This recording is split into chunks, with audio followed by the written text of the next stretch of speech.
የኮንዶሚኒየም ቆጣቢዎችን በሚመለከት አዲስ መረጃ ከዚህ በፊት እየደረሳችሁ ነበር። አሁን ደግሞ 10,000 ተመዝጋቢዎችን ወይም ቆጣቢዎችን በአጭር ጊዜ የቤት ባለቤት የሚያደርግ ፓኬጅ የከተማ አስተዳደሩ ከግል ድርጅቶች ጋር ይዞ እንደመጣና በቅርቡም ደግሞ ይፋ እንደሚያደርግ ተሰምቷል። ይህንንም በጥልቀት የምንዳስስ ይሆናል። ሰብስክራይብ፣ ሼር፣ ላይክ ማድረግ አትርሱ። ወደ ጉዳዩ እንግባ። የኮንዶሚኒየም ጉዳይ እንግዲህ ብዙ ዓመታትን የፈጀ ብዙዎች በተስፋ እየጠበቁ በአጭሩ ማግኘት ያልቻሉት ጉዳይ መሆኑ ይታወቃል።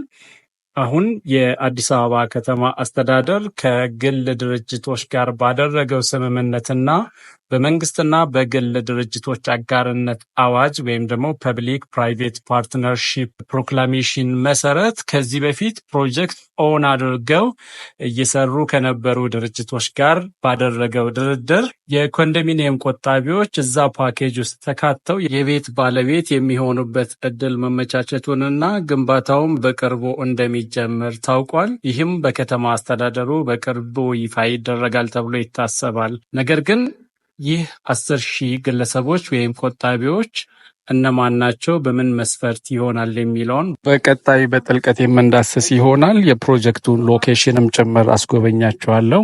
እስከዛው ሰናይ ቆይታ።